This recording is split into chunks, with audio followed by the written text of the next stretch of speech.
Good afternoon, everybody. This is John here, and along with David and Tony, we'll get to that in just a second, but I want to welcome you to the next Sun is Life webinar series, webinar salon employee meetings that will max motivation. Glad to have you all on today.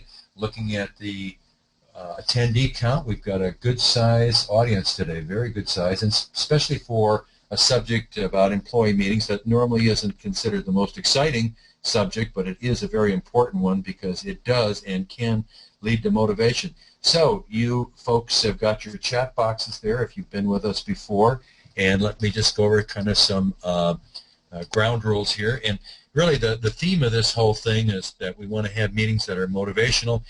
And one of the greatest wastes in the tanning salon industry, of course, are employee meetings. But one of the greatest opportunities for staff communication and motivation are also employee meetings that have everyone's involvement. Involvement's the key word. As we go through the webinar today, you're going to hear me use that word involvement. You're going to hear me use the word engagement.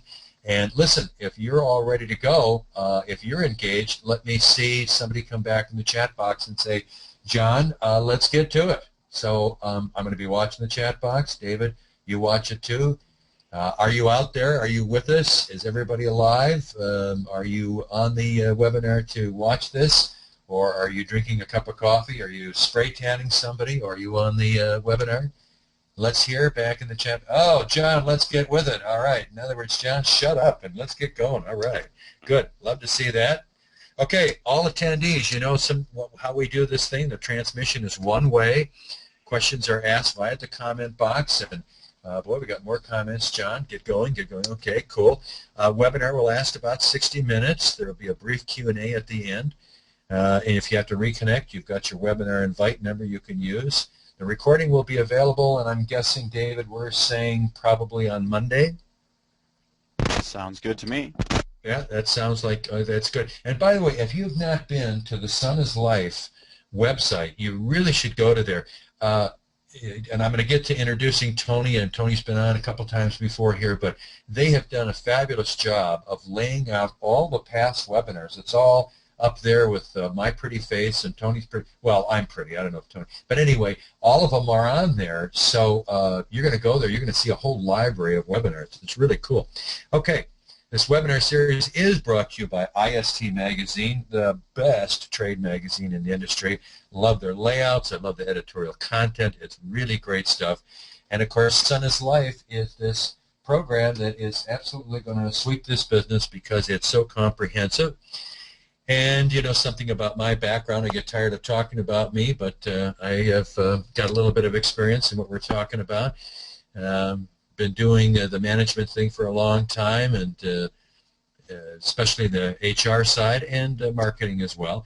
And then, of course, we have the wizard on the phone, the tech wizard. Thank God, David, you're on this, because the audience doesn't know, but right up until we went live, I was starting to panic slightly because I can't always figure out this software, and that's mainly because I am an old fart. So let's not forget that. And then also we have with us today, I referred to him before, the director of the Sun is Life program, the lovely and talented Tony Brown, live from Flint, Michigan. There he is.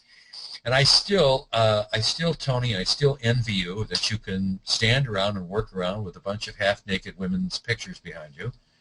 Well, I can't do that because that's not. well, it wouldn't be a problem for me too if my office was away from my home, but I have a wife that's rather narrow-minded, and I think having pictures of half-naked ladies in my office, she wouldn't probably be too crazy about that. But anyway, Tony, I referred to before about the website. You guys, you should go to the Sun is Life website, because I had not noticed, Tony, until, I don't know, a couple of weeks ago, the way you had laid out all of the past webinars. I mean, that is a virtual library of things, subjects that can help people, and that's very, very well done. Sun is Life Trade School, which is something that the Honorable Tony Brown, Esquire the Third, I added that. I thought she might get, and it's a registered trademark, Tony. What do you think of that? Well, Tony Brown. I haven't heard back from the federal government on that yet, John, but maybe you did. Well, if I hear from the federal government, it's probably the IRS, but that's another story. Okay. Well, Tony, as you can see, he's got some academic background to back up what he says and what he's doing. And of course, he has his bachelor's in toxicology, and you're going to see. Oh, what was that? Did everybody hear that? Sound like an No? airplane. Yeah, no kidding. Where was that? Well, let me just make sure that something hasn't crashed into the house here. That was really bizarre. Anyway, so you notice that as you go through Tony's background, toxicology, industrial hygiene, public health, adjunct professor, industrial trainer primarily with toxicology, and you look at all of this stuff, you say, this is a guy that would be a great bed cleaner. So if you guys are looking for a bed, toxicology, he should know something about getting rid of DNA in bed. So he is an elected official, Genesee County Commissioner, the only seated Republican. I think it's safe for us to say, Tony, that you did not vote for Obama. That is a very safe assumption. Okay, I'm not going to, of course, get into that because if you want to talk about the chat box getting full of chats, so let me ask everybody out there, what do you think about that Tony is the only registered Republican? Where do we see these comments? This ought to be good. Okay, now try to have some decorum, people. Try not to use nasty language if you're on the other side of the political spectrum. So no one's chatted yet. No one's said anything, Tony, but we'll see if they do. Okay, he's currently the director of the Sun is Life program, and where we're at today with the Sun is Life program is so much has been dependent on what Tony has done, what he was brought in IST magazine to create. And of course, we now have, the industry has, you have, I have, we have, the first licensed trade show, or trade school, pardon me, and this has never been done in the industry before. Great thing, of course, about it is now we're stressing professionalism and getting away from arguing with those lobbies out there about the health side of tanning. And the big thing in Sun is Life, of course, is that he's developed 4 wings to this. We have a basic operator certification and the GEM program, the Guest Experience Medallion. Now, those first 2, by the way, I'm going to mention here in just a bit about the Wall of Fame. Every salon should have a Wall of Fame. You should have your certifications and those other training things, such as the GEM. You should have it up on your wall. For all the press that we've gotten that has not necessarily always been flattering, it's good to have a Wall of Fame so people can see that we're not just doing this because we've got nothing else to do, that we really are very well educated and trained in getting people safe UV tanning, and it's a good thing to have. Also, Sun is Life has got this product-specific training. So eventually what you can do is you can have your employees get not only their certification and something that goes beyond that with the GEM training, but you can also get all of this training from the lotion companies, because he's going to have that as well. And Tony, when you started this, Tony, when you were putting this together, were you right from the beginning, were you thinking that you were going to go beyond certification, that you were going to do a more complete educational program? Well, yeah, it was my opinion at that time that we had to. There's a lot of companies out there that offer just a basic operator certification, and not only did we need to distinguish ourselves from everybody else, but we needed to take this entire industry into a direction a direction of professionalism that we know it needs. The history in the last couple of years, and everybody's seen what's happened to our industry and the crosshairs that's been upon us by the FDA and the legislators and the regulatory agencies. There's no question that we had to up the ante, and that's what we did. Well, and I'll just let me jump in on that. That's a very good comment. I've been in this industry for 23 years, and I remember up to 15 years ago. I haven't tanned now for quite a while, but I remember 15 years ago when I would go into tan, and there was absolutely no conversation with me about skin typing. I'm blonde, blue-eyed, German Swede, and they put me in just about any bed that I wanted. And for as long as I wanted, I could come back every day. And I think what happened is that earlier in our industry's history, we were successful at just being open. And we've gotten to the point now where we can't be that cavalier about it anymore, because we've got too many of the dermatology lobby and a few others that are detractors of ours. And of course, added to your program, of course, is the Elite Webinar Series, which Tony and I combine on, and this is just a very, very good plan. So anyway, but let's talk about somebody that has used your certification. This is a very attractive lady, by the way. Tony, have you ever met this lady in person, this Caitlin Williams? No, I have not, but I've talked to her on the phone several times. Nice-looking lady. You know, not only is she an attractive woman, but she has a very nice appearance, nice image. This is the kind of image that you want.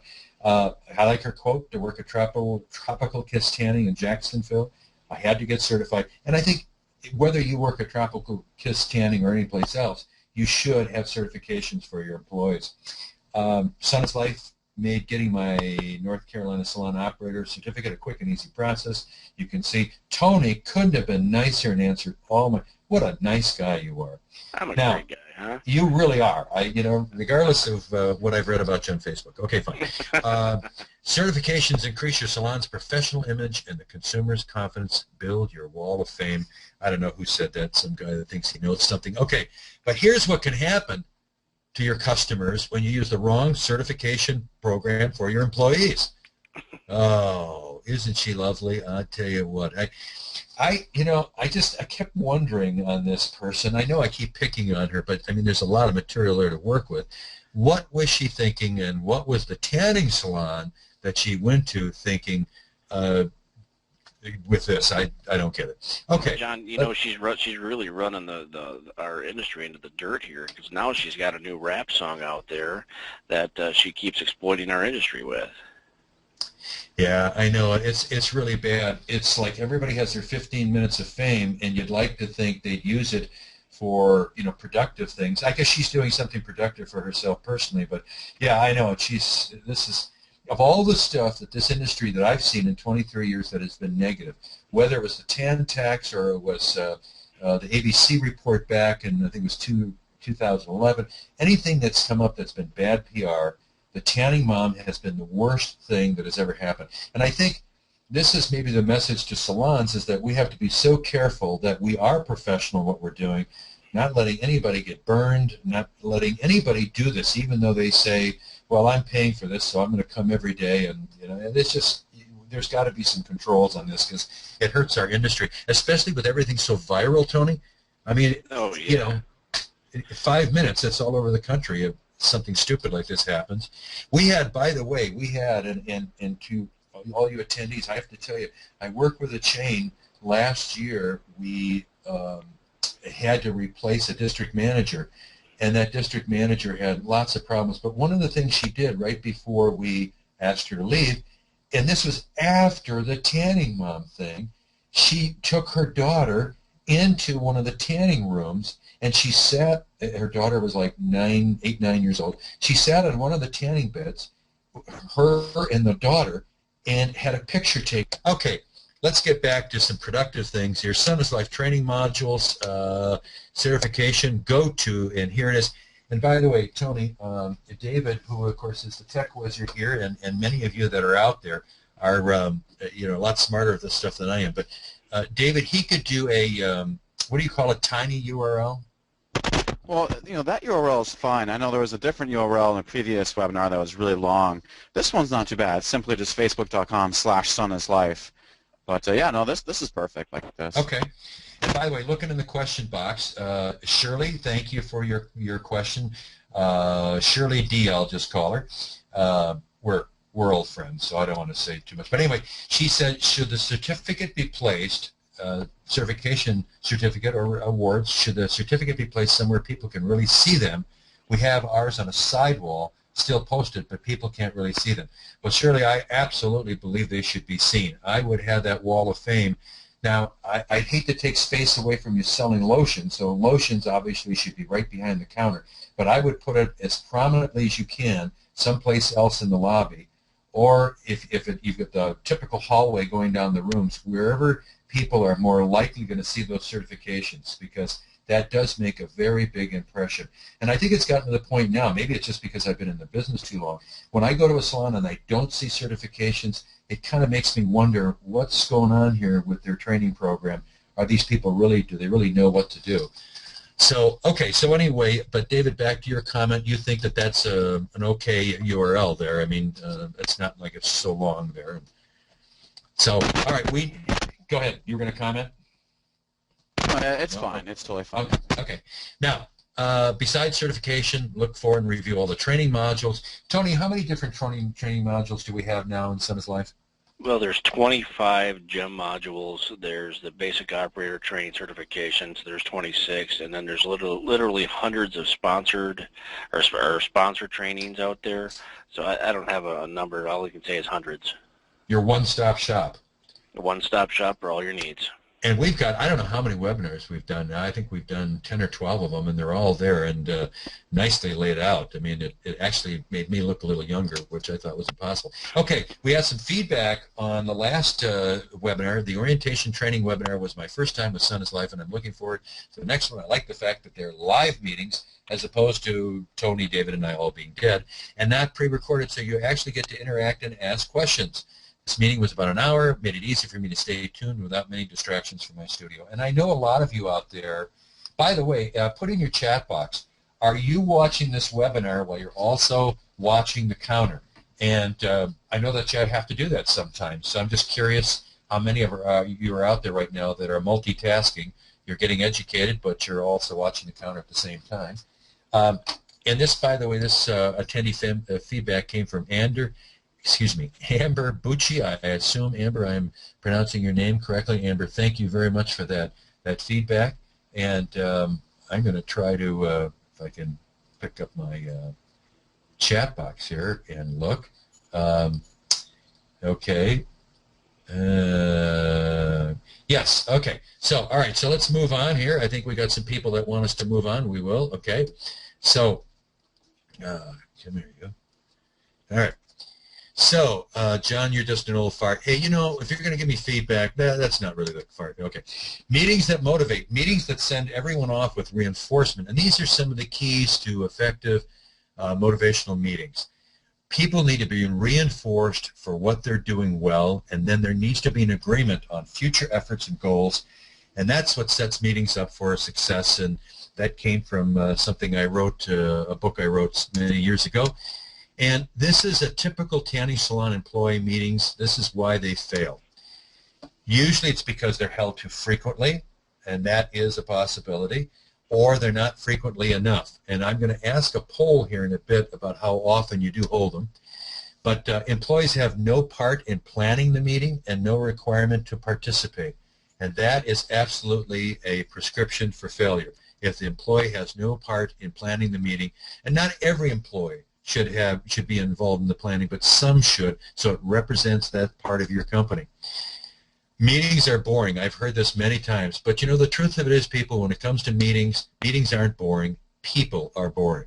Because usually what happens is the person that's conducting that meeting has 5 or 6 points they want to get across, and all the communication ends up being one way. The owner or manager starts talking, and the employees count the minutes until the talking stops. And I got that quote just a few weeks ago from a sales associate of a 6-salon chain. He said, we sit down for our meetings, and we don't know why we're there, because somebody starts talking from the head of the room, and we just keep waiting and watching the clock and waiting until we can get out of there. Okay, another reason, some other reasons why meetings fail. Salon meetings fail. So the agenda seems to always focus on what is not being done right by employees. People don't like to hear the negative. They don't like to go to a meeting and just all it is you're not doing this, you're not doing that, the PSA, PTA needs to be higher, you need to close more EFTs, blah, blah, blah. And after a while, employees just look at this as a very negative experience. Or the meeting follow-up is very poor, and employees and owners, managers sense that nothing was accomplished except a waste of time. If you don't do follow-up on the meetings, let's say that you get done with your employee meeting and everybody has agreed that we're going to do this or we're going to do that, or we're going to do a better job of taking care of the customer when they first come in terms of building a rapport. We're going to do a better job so when our secret shoppers come out, you know, the report card's going to be better, our EFT close rate's going up.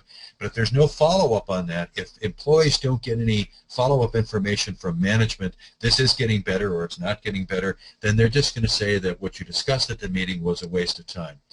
Now, employee engagement starts, of course, with first day training, retraining. It ramps up to daily feedback. People have to have feedback. and of course, well-planned, consistently conducted employee meetings. Now, I want to also tell you that, just to kind of give you a precursor of other webinars that are coming up, August the 8th, which is 2 weeks from today, we'll have a webinar called Back to School, and that's talking about what you have to do to get ready to take advantage of the back to school period. We have a lot of consumers whose kids are off to school, whatever, it might have more time for indulgence then. So we're going to talk about a back-to-school strategy.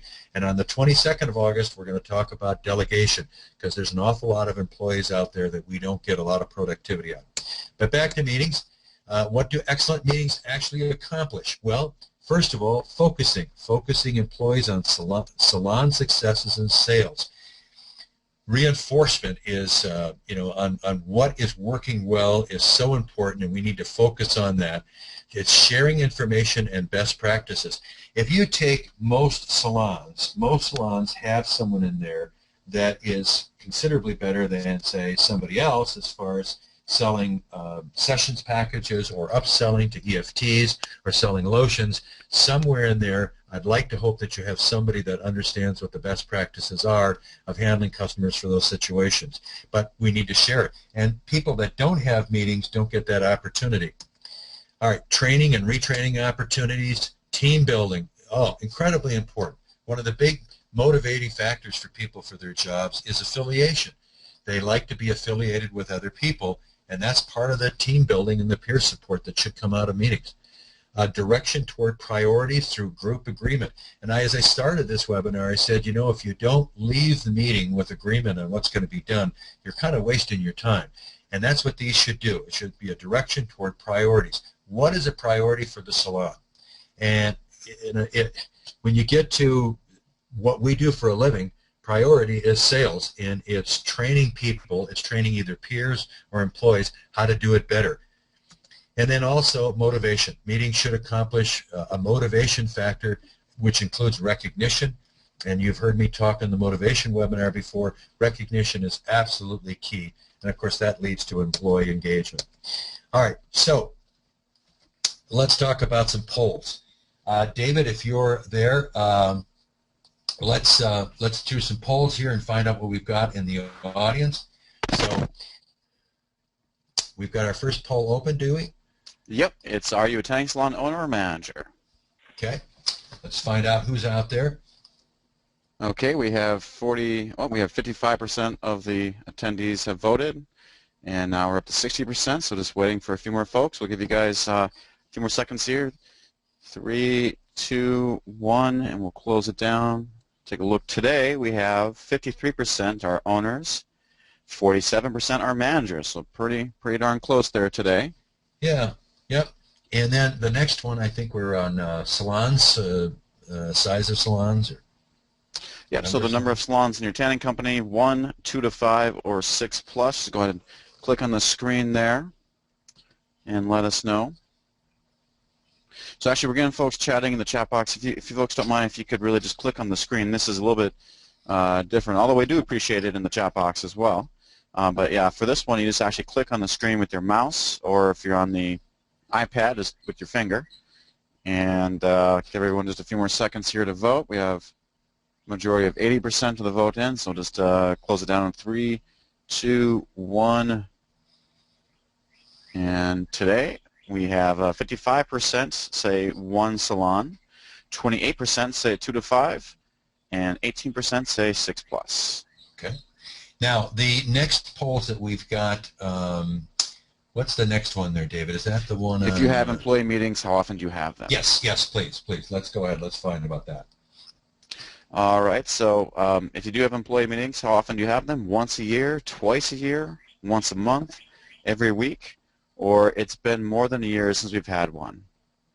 So please, once again, just go ahead and click on the screen, folks, the appropriate answer. And we have 63% of the vote in, 64%. All right, 68%. We'll give it just a few more seconds here. 3, 2, 1. And let's take a look here. So 0% say once a year. Good. 21% say twice a year. The majority, 64%, say once a month. 10% say every week. and 5% did say that that's been more than a year. Okay. All right. And then the last one I think is kind of an interesting one. Last poll is when during the week, because I kind of know when. I think most of them haven't, but I'd like to hear what people have to say out there. Okay, great. So we have Sunday morning before opening, Monday evening after salon closing, Saturday morning before opening, or Sunday evening after closing. So I'm going to just click on the screen there. The best And by answer the way, for you. you can put in the chat box if you don't, if none of those are when you have them, just make a comment in the chat box that you do it at another time, and that's cool too. We just didn't have enough space to put in all the possibilities. Okay, great. So we'll close it down in 3, 2, 1. And according to our very scientific poll, Yes, Sunday yes. morning before opening was 22%. 3% say Monday evening after salon closing. 17% say Saturday morning before opening. And definitely the majority here, 58% say Sunday evening after closing. Cool, and that's going to play into what I'm going to talk about here in just a few minutes too. All right, so let's move on. And successful meeting basics. So you want your meeting to work out well. All right, here's some participants' responsibilities, and this is what you should consider. Every meeting should have what I would call a meeting chair, and you should rotate this among salon management and owner. In other words, if every meeting that you have, if you're the owner, if every meeting you have, if you conduct it, then it's kind of not getting your people involved in the planning of this meeting and the execution of it. The more you can get them involved in the meeting, the more they will be involved. And so having a chair, rotating it from the owner, manager, maybe it's another member of management in the salon or whatever, it can work really quite well. Now, not everybody wants to be chairing a meeting, and we'll talk about that in a minute. The chairperson should want to take on this responsibility. It shows your confidence in their desire to contribute. This should really be a compliment, people. If you are an owner or you're a manager and you have somebody else that you're going to have chair the meeting, they should know that you have the confidence in them to put this meeting together and to kind of lead this thing. And I think this should be obviously a vote of confidence in them. You wouldn't want to take somebody that's a marginal performer and have them be the leader of the meeting, because that would send the wrong message. But it really should be somebody that will take the responsibility. If you have somebody that's your basic wallflower, of course, then you ask the question why are they in a selling environment. But if it's somebody that doesn't want to be in front of the group or say, lead the group or whatever, then don't make them do it. There should also be captains, discussion captains we call them. There should be a PTA captain. Now, if you're Helios, it'd be PSA, per sale average. This is per TAN average. So the question is, who's your highest PTA achiever? Let them report the results since last meeting of the best associate % increase in salon average. See, if you go to somebody and you say, Lisa, your per TAN average was the best last month, you had the greatest percentage increase from the prior month, I would like you to present those numbers at the meeting. And she's making about a 4-minute presentation where she says to the group, okay, last month our PTA was, or the prior month our PTA overall was this, and last month it was this, and we gained or we stayed even or we lost a little bit, and here are the people the 1 or 2 people that did the best. Now when that person does this, what they don't want to do, whether it's the PTA captain or it's the owner or the manager, what you don't want to do, and of course in the meeting, is point out somebody that had a terrible month and went down. Obviously this is supposed to be for positives, and we don't want to embarrass anybody in there. But there should also be an LPPA captain, somebody that's really a lotion, that really is good at selling lotions and really has a good achievement or good increase in their PTA, same as those numbers up above. And then an EFT captain, somebody that's has the best closer ratio. That's the person that should be talking about how they convert someone from a sessions package or a 30-day unlimited up to an EFT. And if you've been on past webinars, you take the EFTs that are sold during that period and divide it by their transactions. That comes up to your EFT closer ratio. So now you've got, if you look at the meeting, you've got a meeting chair. Now let's say that you've got a salon, you've got 6 employees total. So maybe you don't have all of these people. Maybe there's only 2 people that are making presentations. But one can be the chair and maybe report PTA, and another person can report the LPPA or EFT. What's important is for people to see that this meeting does not have just one person that has the floor to talk. If they see only one person, they're not going to contribute, they're not going to get involved. And the more that you can get them involved, that is huge.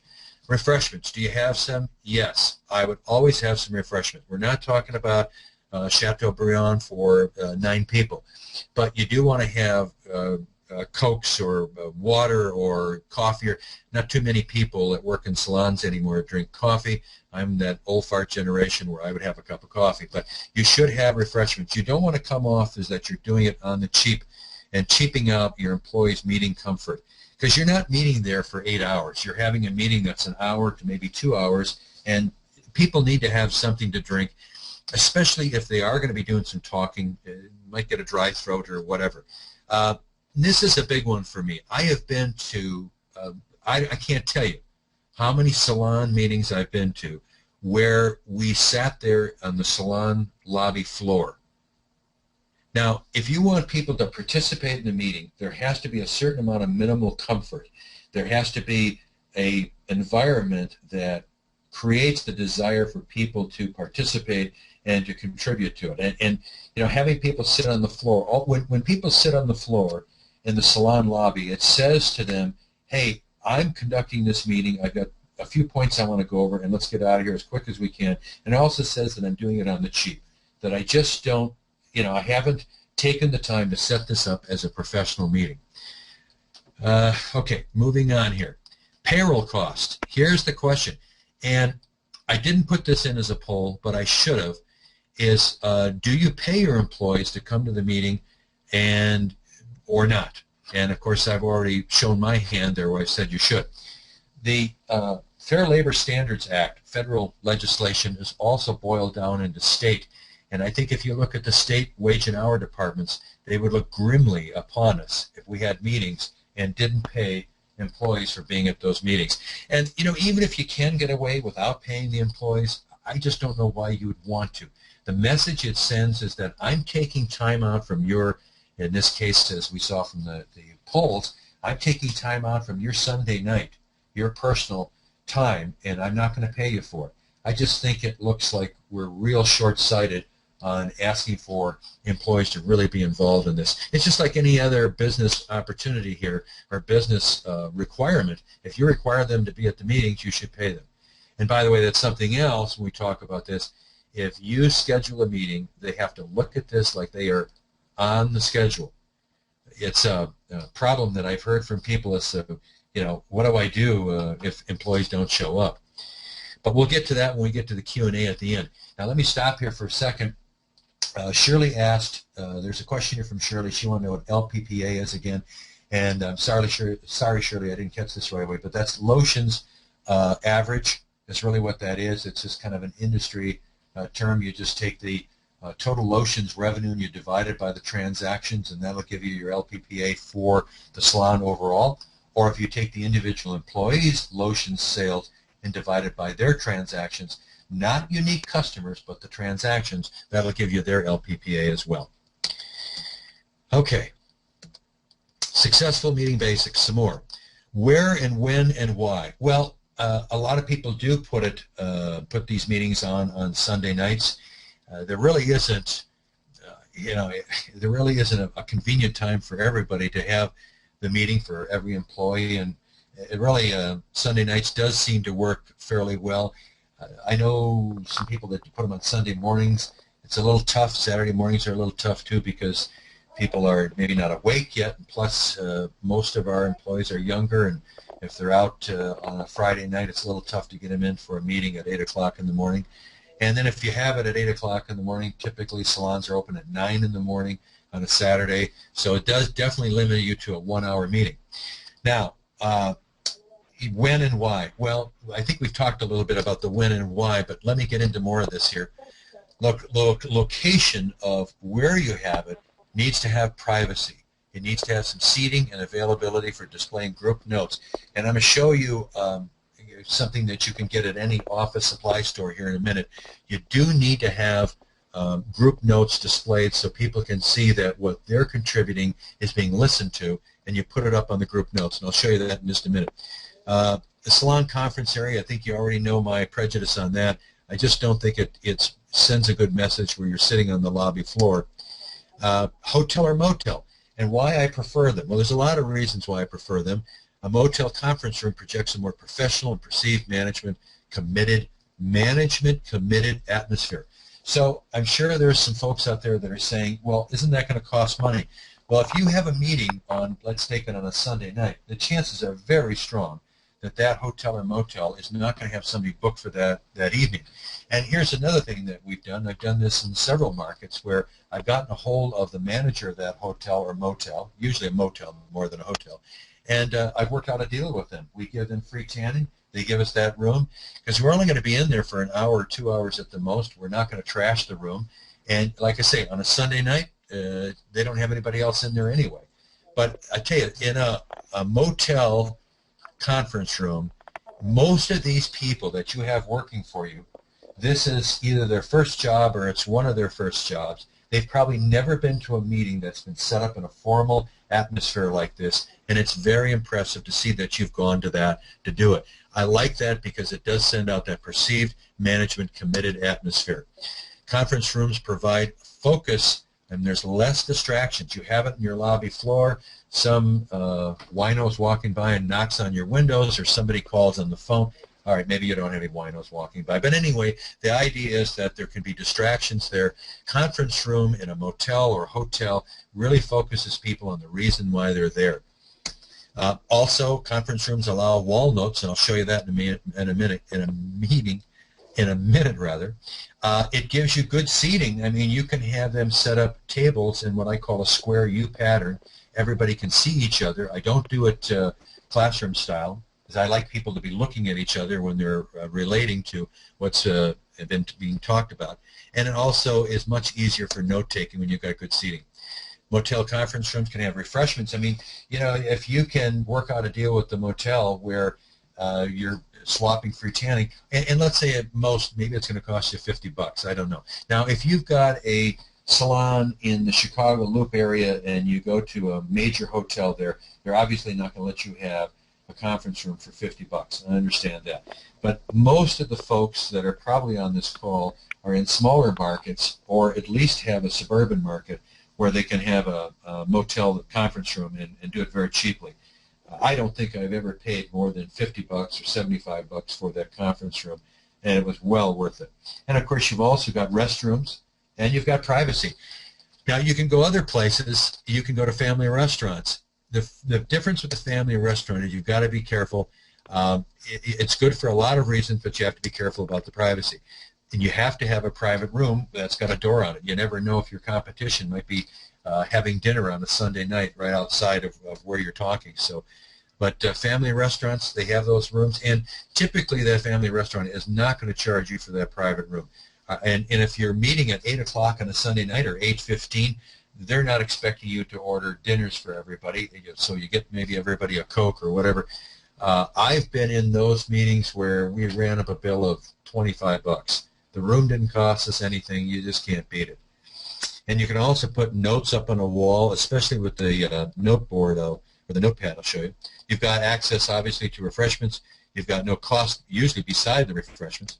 And here's this notepad I'm talking about. 3M puts this out. They're the same people that make the Post-it notes. And this is a good little note board. It's 20 by 23 inches. And I think they cost 12 or 14 bucks. But you can use this many times. It's got 20 sheets on it. Each sheet has got a self-adhesive on the back, and it will not rip off any wallpaper, any hotel, motel, family restaurant. And what you do is, as people are giving you ideas, and they say, well, I think this is what we should do to get our EFTs up, whatever, and you put that note down, you want to refer or defer to everybody's ideas. Nobody's ideas are stupid. You write them on a pad, and you put it on the wall. And that way, when you're sitting in the meeting, you can see all of this range of ideas as you go around the room. And this is really an easy way to do it. Successful meeting basics. Display those group notes. All right. Critical elements for any and every salon employee's meetings, regardless of meeting length. So let's talk about having an agenda. Distribute it before the meeting and again at the beginning of the meeting. If you distribute it before the meeting, it gives the employees the opportunity to have an idea of what this meeting is going to be about. They can maybe prepare for it. If they see that there's going to be discussions about per tan average or per sale average, it gets them maybe thinking about their own per sale average. And hopefully it starts them asking questions about what they can do to make theirs better. The agenda should deal only with salon-wide issues, and this is very important. The reason you have an agenda is so you don't have somebody jump up in that meeting and bring up something that is only about them. And you don't want that, because that just destroys the meeting continuity, because then you get off onto the sidetrack and you're talking strictly about what they're interested in.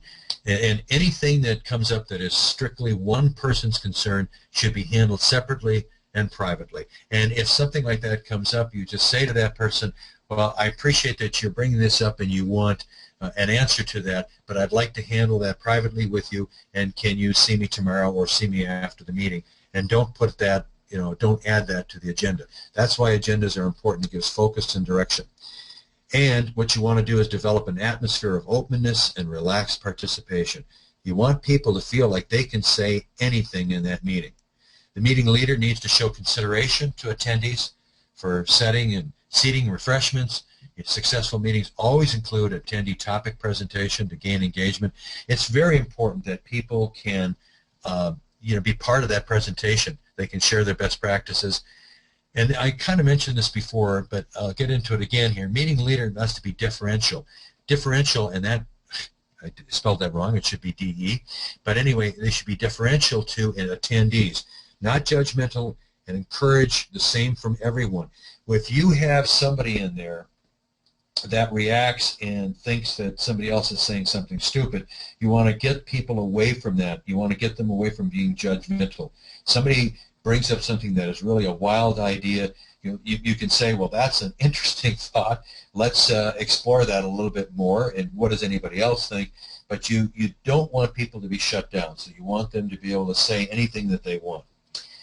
Sales status sharing is a must. Like we said, don't embarrass anyone, so talk about the best practices and the people that do the most.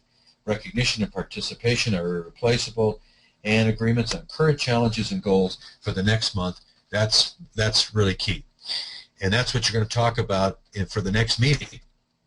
Okay, issues you should never schedule to be discussed at the meeting. Should have a drum roll here, I think, for this. You never schedule these issues to be discussed at the meeting. Base pay rates. Incentives that affect everyone can be discussed, but be careful. So, base pay rates. We never talk about wages at a meeting. There's no way you're going to win if you say, well, everybody started at $8.50.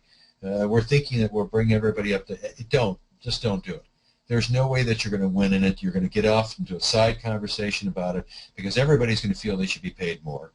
And incentives, if you're going to talk about incentives, make sure before you go into that meeting that you've got a real good feel that this discussion is going to go over well.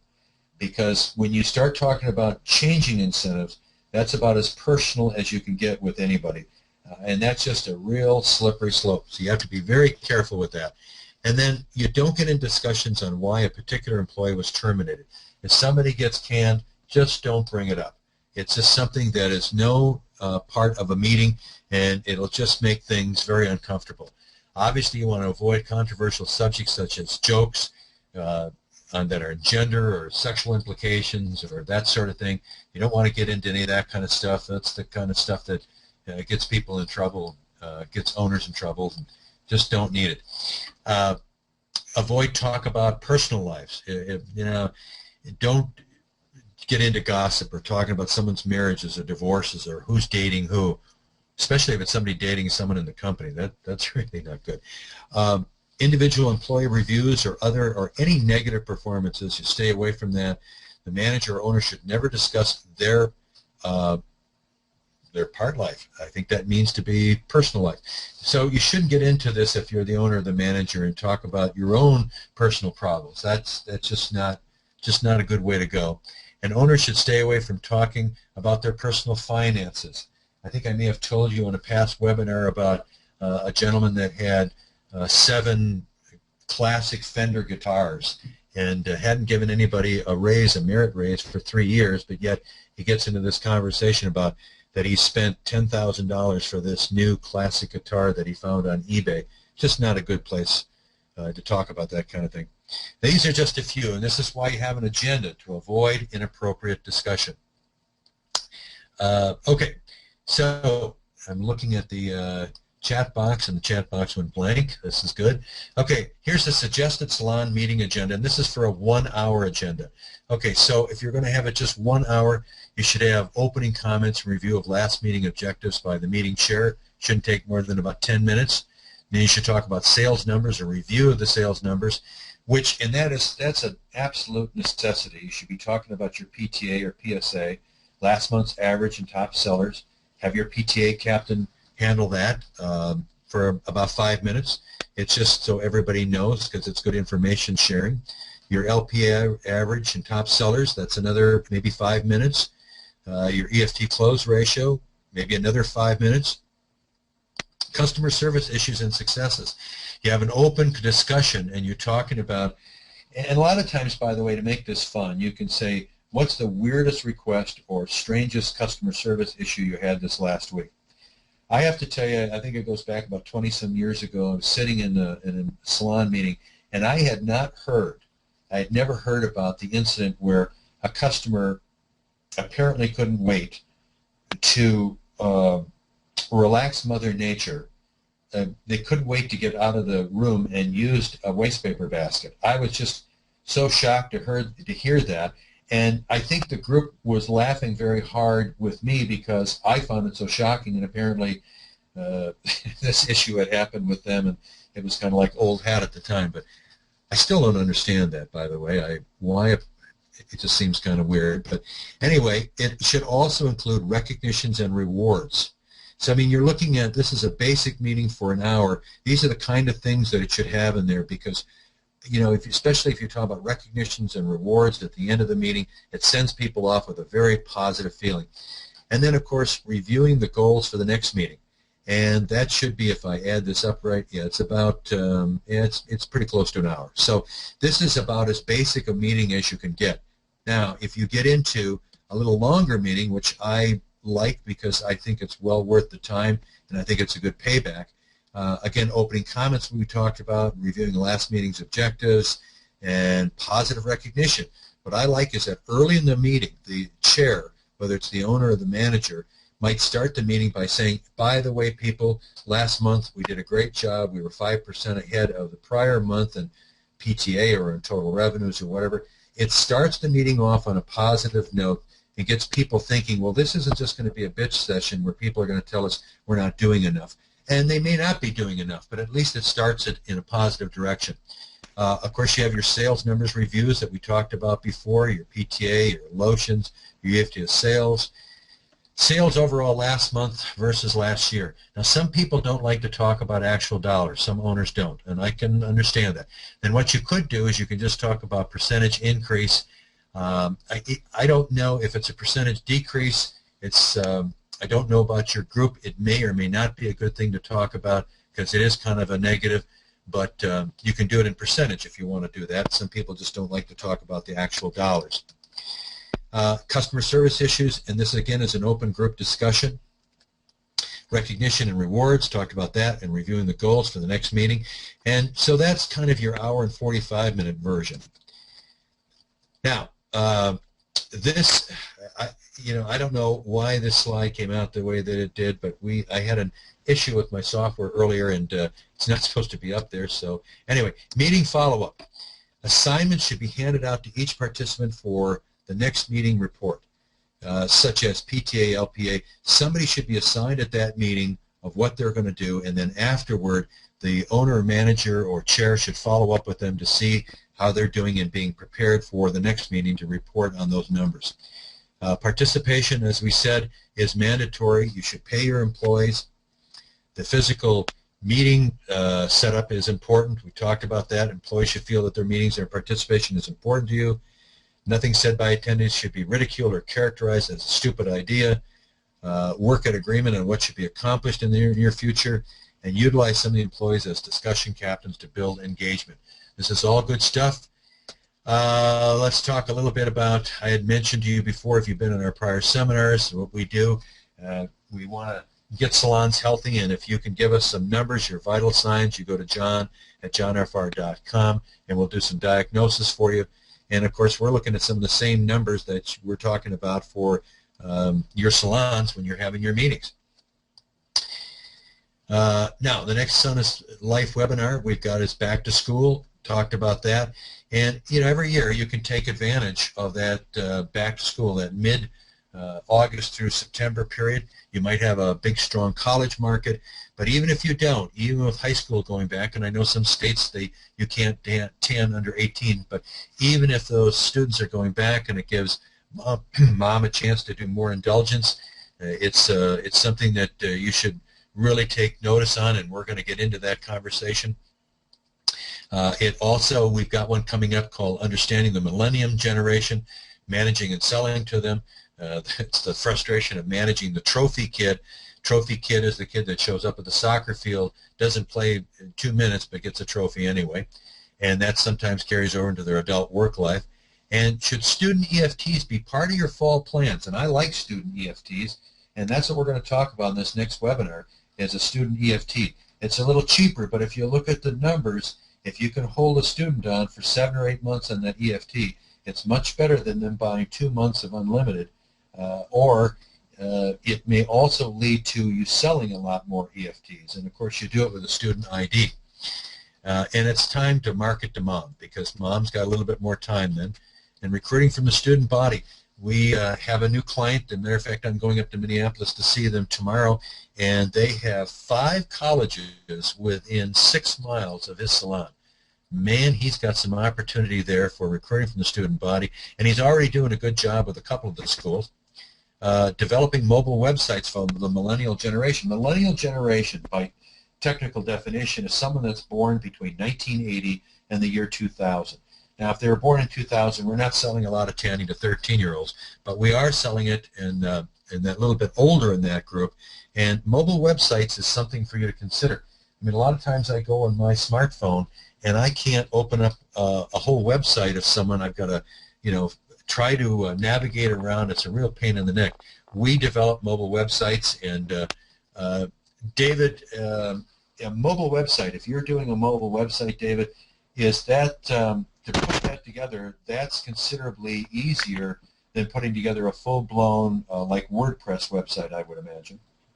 Well, yeah, just in the very nature that typically the mobile website is a scaled-down version of the full website. So, but a lot of tanning salons actually come to us for both, and that's what's really neat is we have this technology set up where if you visit from your smartphone to the main full website, the website detects that you're coming from a smartphone and automatically kind of reshifts you to the mobile website. So which is very powerful. Cool. Yeah. Yeah, it is cool. I know the first time that you showed that to me, which goes back on a year and a half ago, 2 years ago, I had no idea what the hell you were talking about. And I looked and I said, wow, this is really cool, because as a consumer, I hate trying to navigate a website. Okay, want to ramp up your revenues. Okay. A good consulting intervention should include financial analysis. Whoever you deal with as a consultant or someone to help you, they should be analyzing your numbers. There should be a strategy for increasing those critical numbers.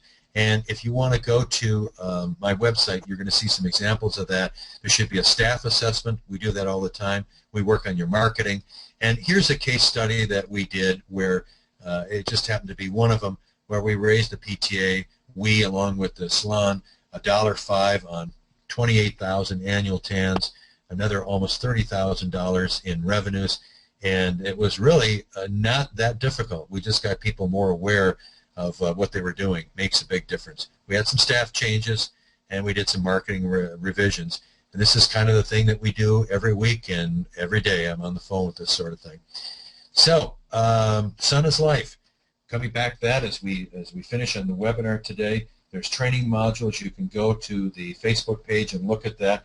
We could really use some likes. Son is Life would appreciate if you could like what they're doing. I hope that you feel that that's something that you should be part of. And of course, we have the package. Looking at my Google Analytics, which David does for our website, we're getting a lot of traffic on the website, particularly for this package. So, blah, blah, blah. I don't want to talk anymore. Let's talk about questions. You people have some questions out there. Let's do a little Q&A. And David, I'm going to try to navigate on my end here to try to find the questions without messing this up too bad. Well, sure. Yeah. While you're doing that, we actually have a few questions here that I'll just okay. Go ahead. I'll read off to you, and let me know when you do get it back up there. But Kim is wondering, when is the best time? Do you suggest when it is best? Let me restate this here. When do you suggest it is best to hold a meeting? This is back to when you're asking folks, Wednesday night, Sunday morning, Sunday after close. So she's asking, when is the suggested best time, if there is a best time to hold the meeting, in your opinion?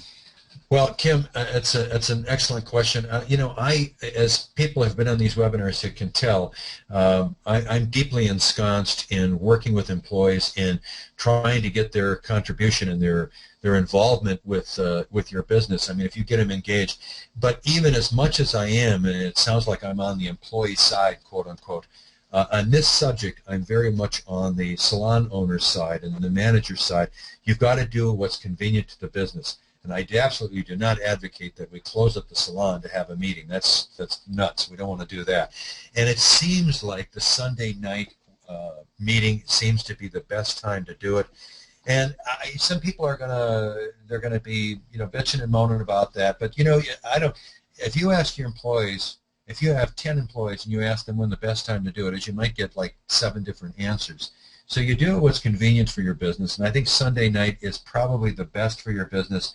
And you schedule people. You pay them, you schedule them for that, and you don't allow any more no-show, no-calls for that meeting than you would if they have to run a shift.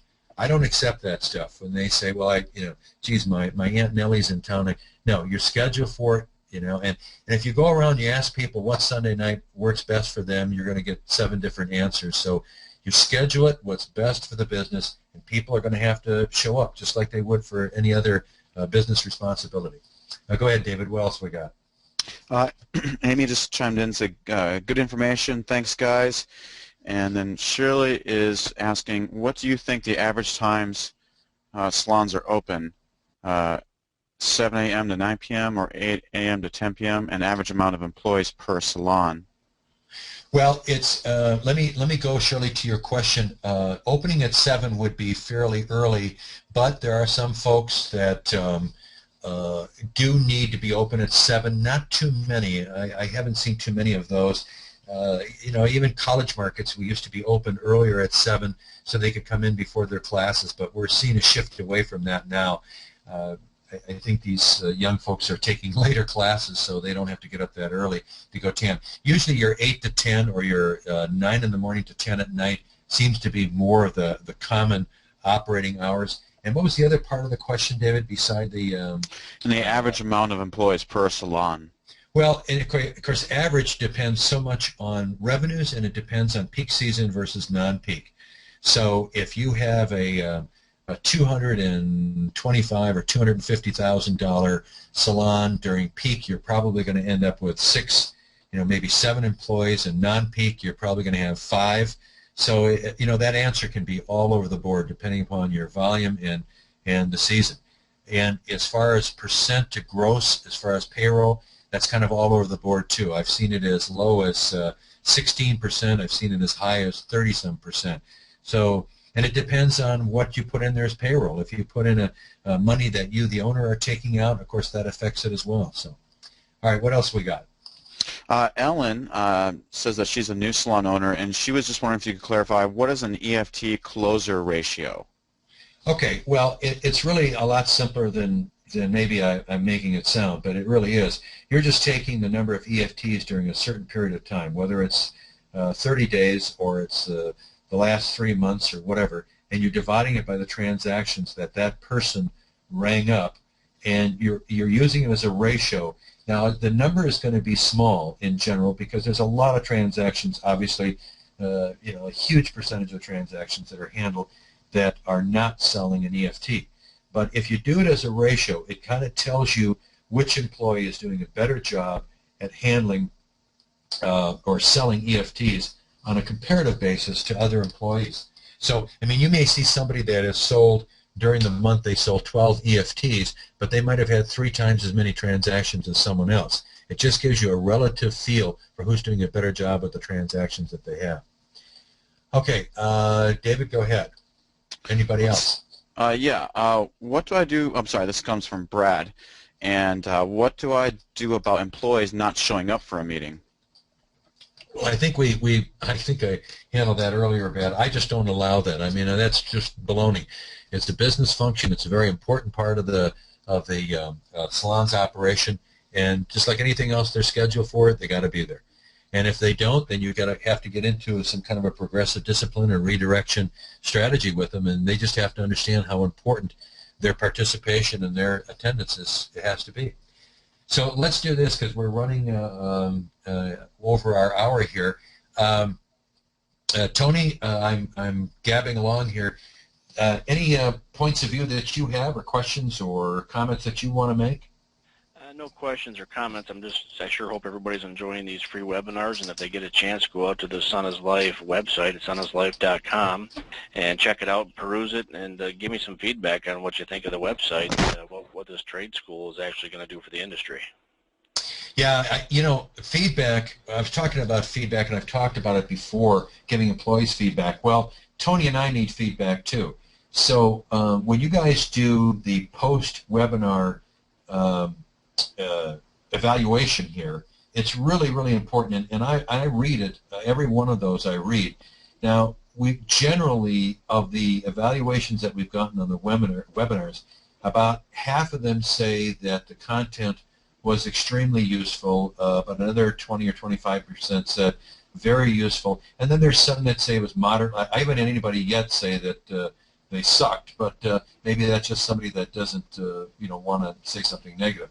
But I would rather hear something even if it's negative, and I appreciated there was one attendee earlier that said, okay, we're spending a lot of time on Son is Life, let's get to the webinar. And I want you to know I really appreciated that you said that, because that's the kind of thing we need to hear back, because we want these webinars to be powerful, just like Tony wants the Son is Life program to be powerful too. So we're thick-skinned. We can take it all. I've been doing this for a long time, so just let us know how you feel.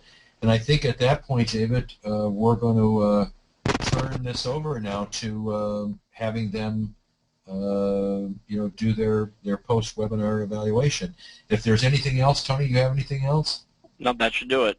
Okay, David, anything else you want to comment on? No, looks great. It was a great webinar, and thanks for joining us, folks. Well, I want to thank everybody. We had a very big attendance this one, and you guys are you've been super. This is July. It's in the middle of Hades in the tanning business, and to have this many people show up is just, and sign up is just fantastic. So I really appreciate your support of Son is Life and of our webinars. And hey, we're going to see you 2 weeks from today. We're going to be talking about back to school. So have a good 2 weeks, and we'll see you soon.